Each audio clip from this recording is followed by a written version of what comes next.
Hi, I'm Adam Summer. You're listening to the Yerushalmi Talk podcast with the support of the Yeshivat Devar Yerushalayim in Har Nof, Jerusalem. This is Demai, Chapter 4, Halacha 3, Part 2 of the Shir, in the Art Scroll 37b1. We're getting into the second part of what the Mishnah is covering. That's going to be when somebody is separating out tithes, and then they're going to give it either to a Goan or, in the case of Meiser Ani, to a poor person. Meiser Ani is supposed to go to a poor person. Now, one of the issues on Shabbat, you're not allowed to separate out tithes on Shabbat. And the reason is because you're striking the final blow. You're finishing this. So you had tevel, and now when you separate out the tithes, by the way, even Demai, you're not allowed to separate out Demai on Shabbat as well, because you're striking the final blow. You're finishing this product so that it can be in a final state that you can use it. That's going to be the problem. Now, we're talking about a case where, what about you separate out the tithes before Shabbat, and now you're going to go give it to the Goan?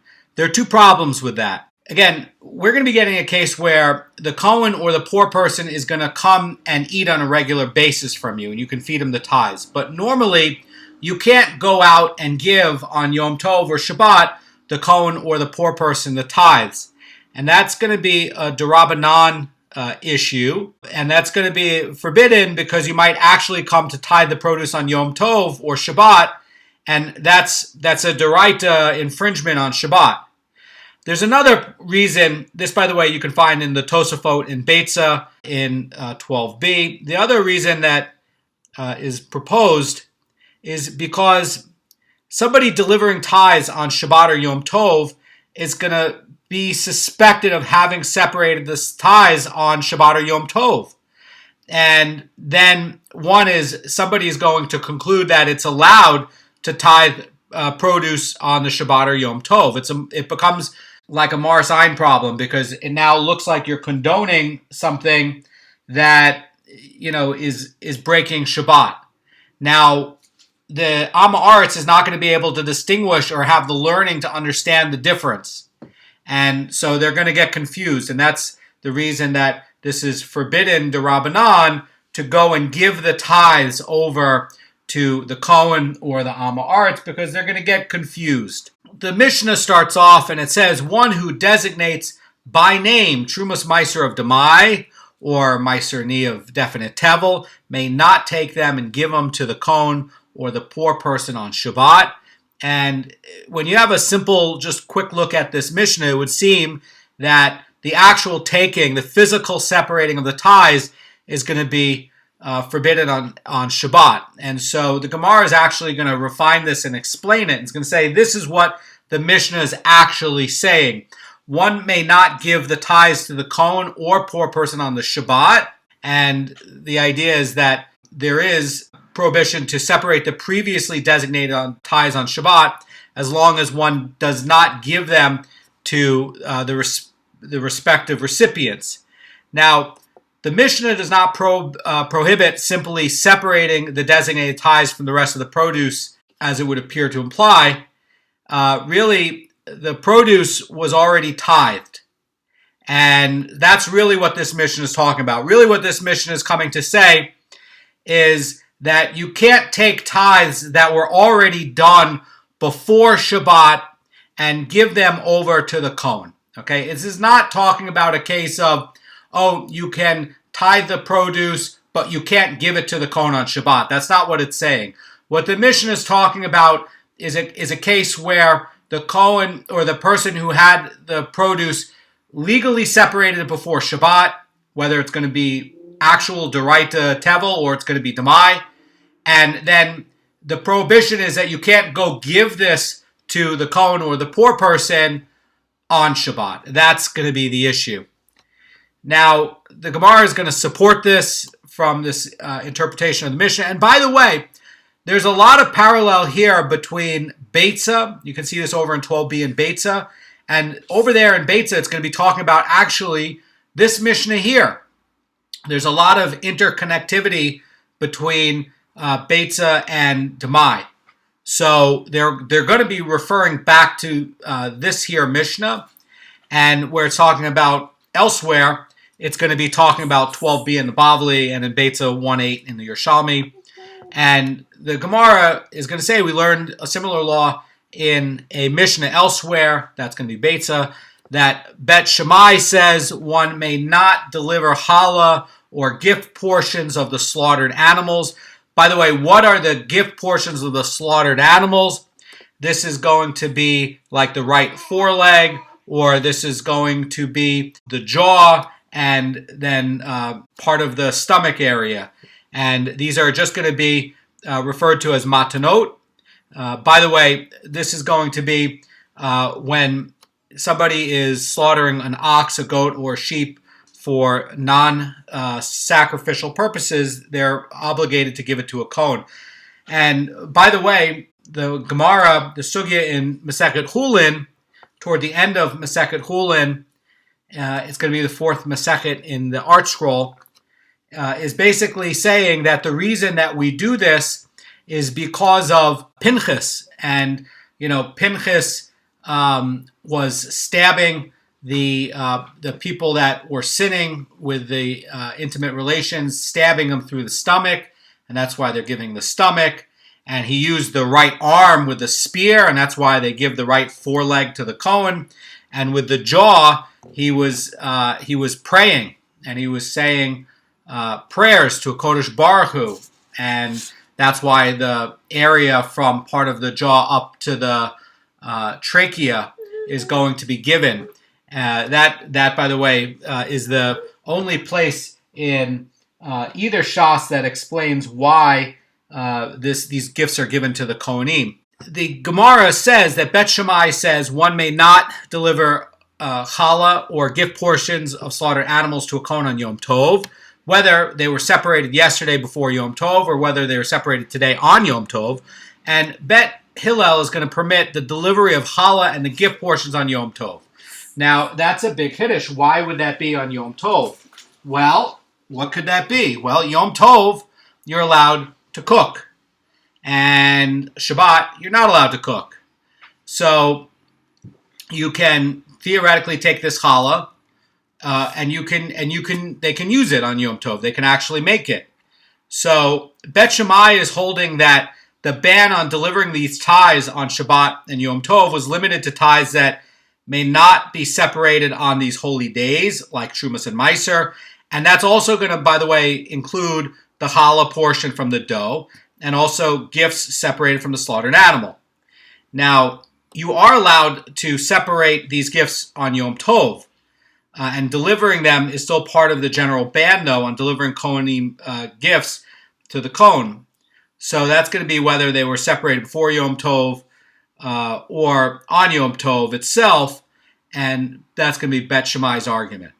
Bet Hillel is going to say that only Truma and Meiser, which one may not separate on Yom Tov, may not be delivered on Yom Tov, because there's a worry that if we're going to permit that delivery to the Kohen, this might lead it to being separated on Yom Tov as well. And challah and the gifts, however, may be separated on Yom Tov, and therefore they can be delivered to the Kohen in the Yom Tov. Now, somebody who's going to make a dough or slaughter an animal on Yom Tov itself may separate that challah and the gifts, because not allowing him to do it would prevent him from being able to make bread or from getting meat on Yom Tov. And they're allowed to cook. They're allowed to make on Yom Tov. They're allowed to make bread. They're allowed to slaughter an animal and make barbecue and eat it. And you're allowed to separate it, because if you prevented it, then they wouldn't be able to finish the process. You can't just disallow the separation of challah, because then you can't use the dough. You have to separate challah, and then you have to then you can use the dough. So the Gemara now is going to say that although the two Mishnahs address the same topic, they're both going to be necessary. Why is that? Because one is going to be talking about Shabbat, one's going to be talking about Yom Tov. And to the extent that this Mishnah is ruling and is derived from that Mishnah, and to the extent that that Mishnah over there talking about Yom Tov is derived from this Mishnah, these two Mishnahs are very, very linked. And the Gemara says the extent of this Mishnah's ruling that one may not deliver tithes on Shabbat is going to be derived from that Mishnah over there, which teaches that it is the same law for Yom Tov as it is for the Shabbat. In other words, if not for this Mishnah and Beitza, one would be able to guess that this prohibition taught in this Mishnah is just to Shabbat and not to the more lenient Yom Tov. So both of them are necessary and they both play off of each other, but you have to have both, because if you don't have both, you could think that this would be allowed for Trumas Meiser on Yom Tov, but not Shabbat, and you come up with the wrong ruling. So you have to have both. Now, the Gemara says that that they can't deliver the tithes on the Shabbat. That's derived from this Mishnah, and it is the same law on Yom Tov as it is for Shabbat. And to the extent that the Mishnah's rulings derived from this Mishnah, which permits serving the tithes to the Goan and the pauper when they are accustomed to eat by the Yisraelite. So allowing them to serve the tithes to a Goan or a poor person to eat regularly, who eat there regularly by the host, is not mentioned in the Mishnah over there in Beitza. And that, by the way, is going to be derived from this Mishnah. And the reason that this allowance is there is because they're accustomed to eat their Shabbos meal by the host. And it does not give the appearance as if they've come in order to get the tithes. Rather, they seem to have come to eat the usual Shabbat meal, and serving them with their tithes in this way is not going to be treated as a prohibited act of delivering tithes on the Shabbos, says Rabbi Kanievsky. So the Gemara is going to explain this point a little bit more. And again, we're talking about the poor person who is accustomed to eat at this guy's house, and it's going to be Shabbat, and perhaps, this is his Shabbos meals. These are Shabbos meals. They're going to be allowed to serve him the tithes. Now again, this is only in a case where he's accustomed to having the meals on a regular basis there, not in a case where it's a one-off thing. So the Gemara is going to elaborate on the point, and they're going to say, but if they're not accustomed to eat by the Israelite, it is forbidden to serve him with the tithes, because it does not enter the mind of a person who is not a regular guest to eat his bread in the house of his fellow. In other words, it's saying that it looks like the Goan and the poor person have come just to get the tithes from the host, and this is a one-off situation. We're talking about when somebody is coming on a regular basis. Now, when somebody serves tithes to a Goan or a poor person who doesn't eat there usually, it's obvious that the guest came to get the tithes, and he's not there for a regular Shabbos meal. And therefore, the host serving the guest is not allowed to deliver tithes on Shabbat. Now, the Mishnah is going to teach that one may serve the Goan and the poor person their respective tithes. And the Gemara is going to say like this. It's going to say, provided that he informs them that he is serving them the tithes, and this requirement is related to this prohibition against deception. And why would this be about deception? So the Gemara is going to give examples of this prohibition. The Gemara says it was taught in a Baraisa, a person should not urge his fellow to be his guest, especially when he knows that he does not want to eat by him. And, basically what the Rashi is saying over in the parallel in Chulin 94a, he's saying that one should not urge his friend to dine with him, and if he is urging him only because he's aware that the invitee will not accept, he's really deceiving the invitee to feel beholden to him, and he's causing him to believe that he really does mean to invite him, when in fact he really doesn't have any intention or even want him to come. He's just trying to ingratiate himself and do it in a cheap way without actually having to do a meal. That's the idea. So the Gemara, the Brisa says a person should not urge his fellow to be his guest when he knows that he does not want to eat by him, and nor should he make numerous offerings of gifts when he knows that he will not accept. And the use of the word gifts here is tikroves. And I know you're wondering, what are tikroves? The Gemara is going to explain it. But over here also, it's the same concept that you shouldn't get somebody gifts when you know that they don't really want the gifts and they're not going to accept them, because you're going to really just create a feeling of beholdenness, and that, in a way, is a deception. And that's what we're worried about. We're worried about having clean behavior without deception. So the Gemara is going to explain what is the Brice's second ruling and what is implied by the term tikroves. And the Gemara says it comes to include the case where someone knows that his fellow has already washed his hands for the meal, and he troubles him to invite him to wash. And effectively, this is saying that it doesn't involve an actual gift, and really it's just like a fake invitation. And you're inviting him even though you don't want him to come, and you don't even intend for him to come. And it's an invitation without. It's a cheap way to get favor with somebody, because you don't actually have to do anything. You're being polite, but you don't actually really even want them to show up. The Gemara is going to relate a custom that prevents this deception. And the Gemara says that it was a custom in Jerusalem that one who had accepted an invitation to eat somewhere would switch the pilchach.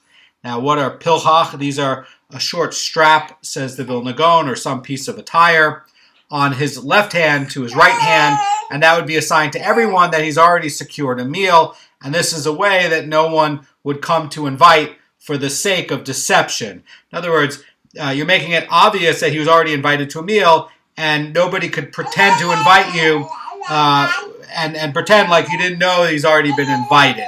And you can't have this deception. This shows really the level that our forefathers were at, and where we need to strive to get up to. There's another brisa that talks about this deception, and it's really like you're stealing the person's mind. So the Gemara says it was taught in a brisa, one may not deliver wine to a house of mourning in a red-colored glass. And why would that be? Because he is establishing against the mourner an unwarranted claim of beholdenness. In other words, says Amara Fulda, the colored glass makes the wine look even more red and higher quality than it actually is. And somebody who's bringing wine in this kind of glass, it's going to look like he brought him very high quality wine when the wine is already kind of quality. And these are, again, ideas of Genevas das. You're stealing the person's mind, and you're not allowed to do that. It looks like here you've come to help a mourner and make him feel good. And what are you doing? You're serving him a consolation drink, and it looks like you bought super nice wine because you're serving it in this red glass, and it makes it look even more red. And in fact, you got all this ingratiation and like warm thoughts about you when you served them just very cheap wine. You just used a trick in order to ingratiate yourself.